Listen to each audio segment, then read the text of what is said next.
very unusual topic. UFO Hunter tells us of ancient giants and UFOs in Romania. There's a place in Romania where unusual sightings occur on a regular basis.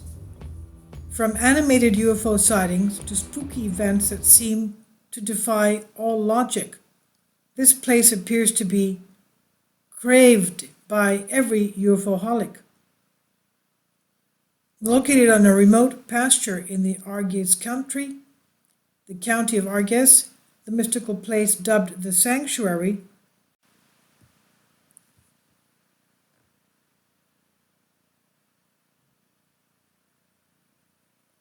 offers a panoramic view of the neighboring mountain chain of Bucegi, renowned for the numerous out-of-place artifacts discovered there, but also for their richness in gold, the mineral gold. Not far from there lies the Bucegi Sphinx, an ancient monument considered to be a natural formation that strongly resembles the face of a human being. Legend has it that Zamolxis, the god of the ancient Romanian people, the Dacians, made his home and sanctuary beneath these mountains. Different accounts speak of how the Zamolxis vanished deep within the labyrinths of caves to consult with his oracles about the fate of the vast region governed by him. In 2009, the book Transylvanian Sunrise was published, causing an unprecedented debate among conspiracy theorists.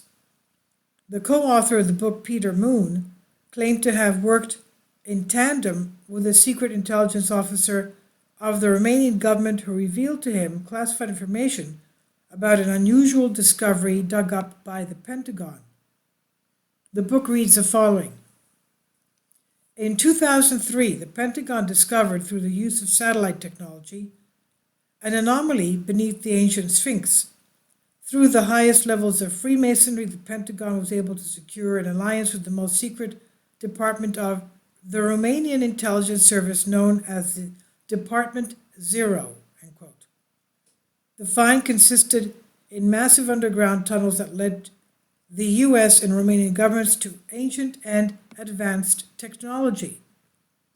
Some claim they found a Vimana, that's an ancient spaceship. Vimanas, they were called in India, while others speak of a stargate or a holographic hall of records buried underneath the Sphinx. Although the book is considered pure fiction by many, the possibility of such a discovery is extremely likely, and here is why. First of all, there are countless local legends speaking of this mythical place. There are hundreds of unexplored caves along the mountain range of Bucegi, not counting the ones already discovered.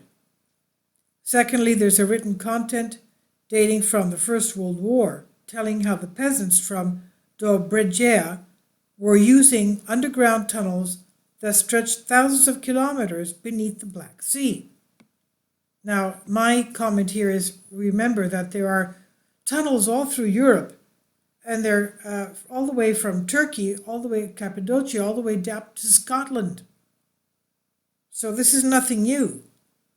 There's even underground tunnels in Greece, leading, for example, from Marathon all the way to Piraeus, and nobody even knows who built them. Who dug out these tunnels?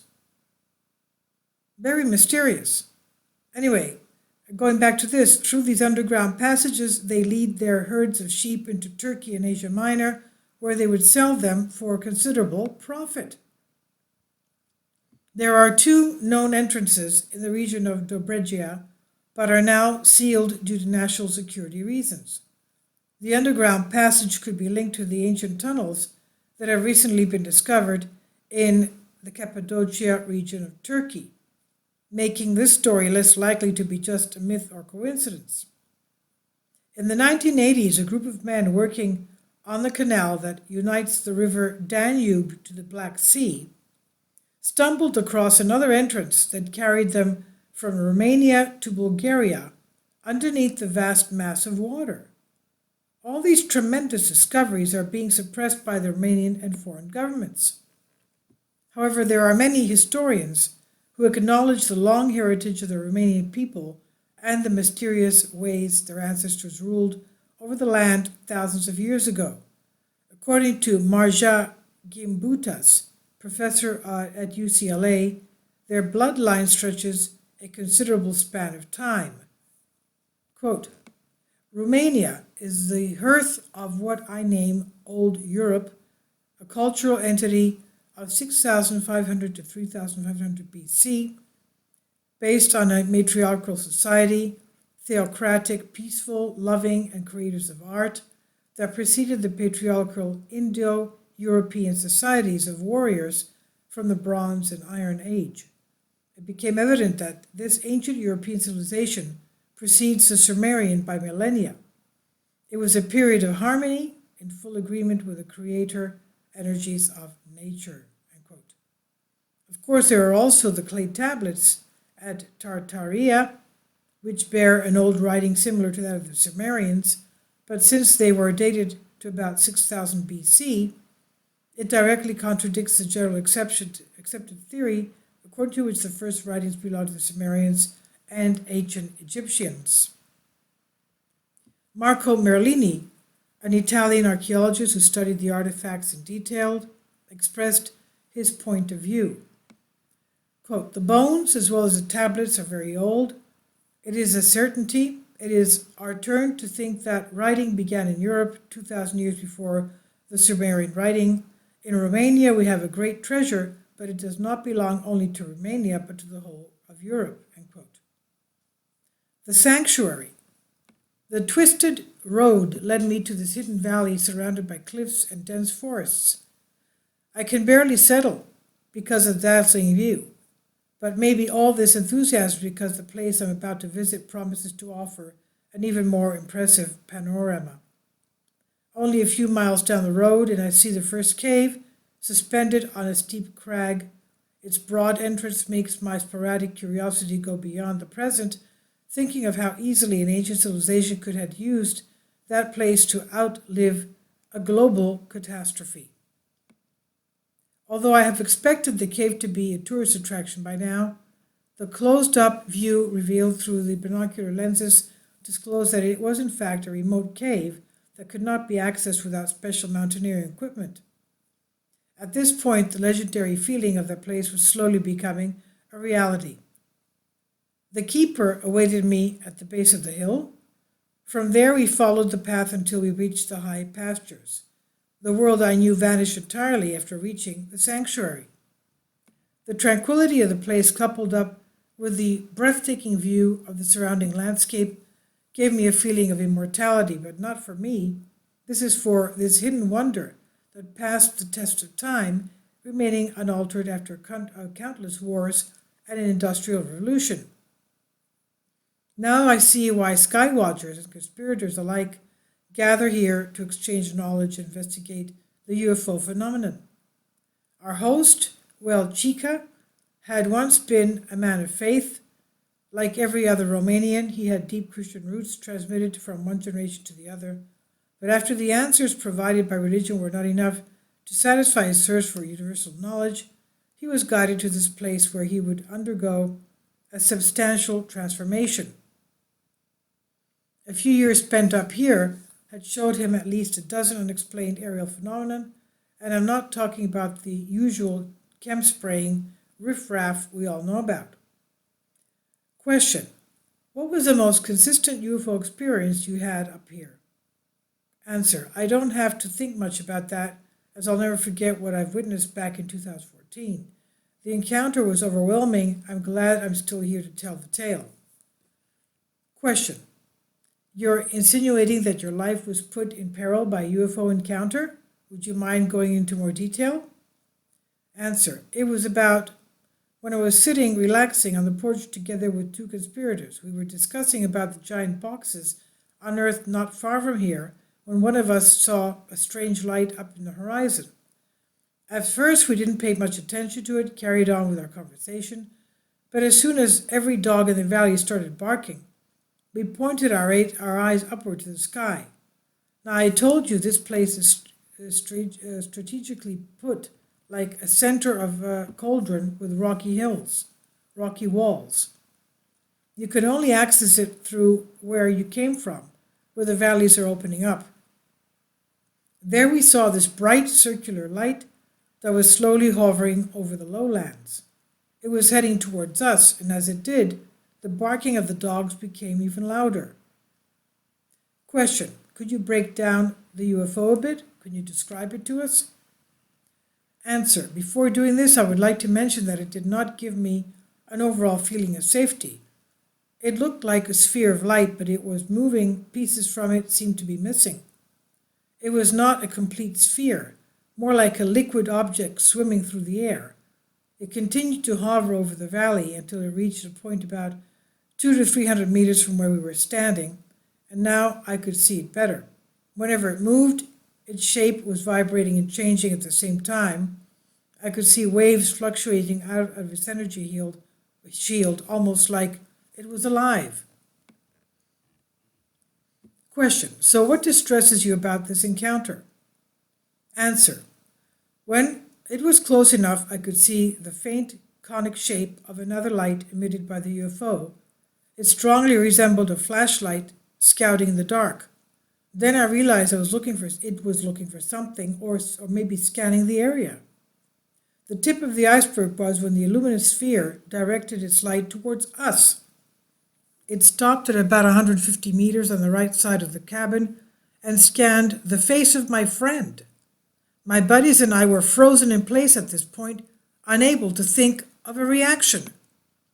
The moment only lasted for about 5 seconds.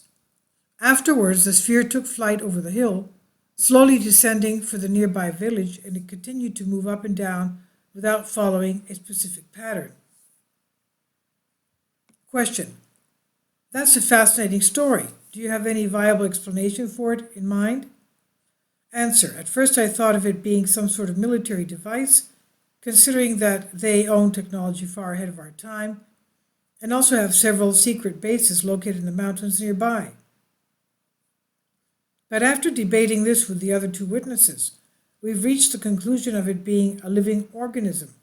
It was very peculiar the way it moved, morphed, and reacted to the environment. Question: are there other notable experiences you'd like to share? Answer: I see strange things on a regular basis here. UFOs are something common, and I can now distinguish between what's what. But this incident that I've mentioned beats the others by far. However, I sometimes see this red dot that's locking in on certain airplanes. It follows them, and it doesn't leave any visible trail behind. I suspect this to be a military device, though. The Hyperborean Gallery and Traces of Ancient Technology. Hyperborea, meaning the Arctic. This is where the Atlanteans had one of their territories.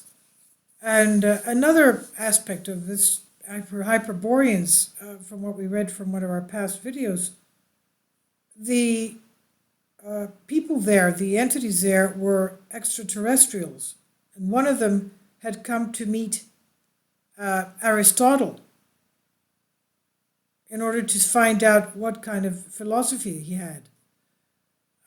Also, we know that a Hyperborean weapon, the lightning rod of Zeus, was given to Alexander the Great. And a copy of that is found in one of the Buddhist monasteries in Nepal. Now, going back to this article, the Hyperboreans, the Gallery and Traces of Ancient Technology. We're talking about Atlantean technology in this case. Discussing certain ideas with the keeper, that means the maintenance man there, has led me to the conclusion that he is more than a common online reading conspirator. In fact, some of his stories are based on real experiences and thorough research that he's done throughout the years. To cut the story short, I'll tell you about how he contributed to defending an area piled up with artifacts of extreme importance to cultural and world heritage. Rosia, Montana is a small town in Transylvania with an ongoing mining operation. The protected materials, at least on the surface, are gold, silver, precious stones that can be found in abundance in the Apuseni Mountains. Because mining involves a lot of digging, certain out-of-place items were discovered there, among the most interesting being the skeletal remains of a 32.8 feet tall giant unearthed back in 1976. He was 10 meters tall. Now, it was one of the few pictures of this giant skeleton that survived. It had been unearthed in gold mines in Rosa, Montana, Romania, December 13, 1976, measuring 10 meters in height, 32.8 feet. Approximately 5,500 years ago, the Agathyrsi, the ancient people of this area, 5,500 years ago, constructed a complex gallery of underground tunnels. Various sources claim these tunnels led to a dome-like structure located deep beneath the Bucegi mountain range. This ancient place, dubbed the Hyperborean Gallery, or Gallery 13, was found underneath the Cornea village, the same place where Ceausescu, the Romanian communist dictator, discovered several giant bones and weapons in 1976. The remains were sent to Moscow because the Romanian state lacked the means to analyze them, but the Russians' observations were never to arrive. There are only a few photos left that remain of the extraordinary find. Fast forward to February 2012, when another remarkable discovery was dug up by a group of geologists operating not far from the location of Gallery 13. While following a certain gold vein, they stumbled upon an unusual gravestone made from different materials. The sample was sent for further investigations, and the results revealed that the composition of the tombstone included 55% gold dust, 15% granite, dust, and 30% wolfram, but the icing on the cake was a technique used in the carving process, declared unknown to this day. The relic unearthed in 2012 shares a similar fate to the artifacts discovered in 1976, and no one knows its exact whereabouts. Measurements revealing its staggering proportions of 6 meters, that's 19.7 feet, wide, 12 meters long, that's 39.4 feet long, and 3 meters tall, 9.8 feet tall. It weighed close to 1,700 tons, containing about 900 tons of solid gold, and to make another comparison, it would have taken the ancients more than 20 years to mine such a considerable amount of gold. The gravestone ended up in 80 small pieces, because otherwise it could not have been transported. Probably the most intriguing find occurred upon lifting of the gravestone, where the archaeologists discovered an ample entrance, a wide entrance to the bottom of the grave. A 4-meter or 13.1 foot diameter pit with a coiled stairway descending into another room, illuminated by a mysterious milky violet light, was then revealed to the archaeological team. At first sight, the stars appeared as carved into the wall using an extremely smooth and advanced method of laser precision, although the overall discovery made the archaeological team really anxious. A daring volunteer decided to venture into the opening, but he was never to return from down there. Accounts speak of how the army closed the entire Gallery 13 a few days later, sealing the underground pit under a dense layer of cement. Witnesses and those who participated in the expedition were obliged to sign confidentiality agreements and were never to speak of this unusual discovery ever again. Although an official report has never been made available to the public, there are numerous rumors that succeeded in keeping the story alive. There is not much information available about what lies beyond the spiral staircase, but the swift intervention of the military indicates the radiant mechanism from within holds great power, possibly from the ancient dwellers of the Carpathian Mountains.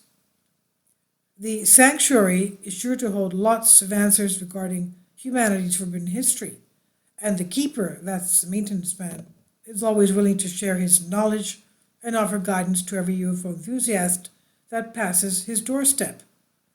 Peter's Moon book, Transylvania Sunrise, available on Amazon. This is by The Explorer, and it's on Humans Are Free by Alexander Light.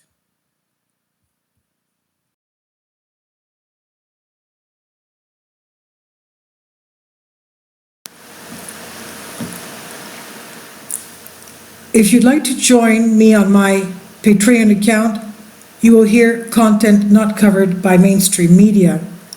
These riveting stories will be based on my research, and I will state my opinions and give my personal insight on diverse and controversial subjects and world events not covered by mainstream media, and not supported by YouTube guidelines. So whatever I have on my Patreon, most of those will not be on my YouTube channel.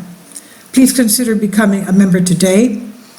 More of the most significant and important videos will be on my Patreon channel.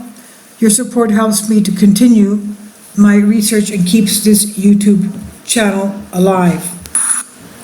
And we depend on your support, your generous charity, because we help economically challenged families here in Athens, Greece, in Kapota, and we also help the young generation with university tuition and the community around our church. Thank you.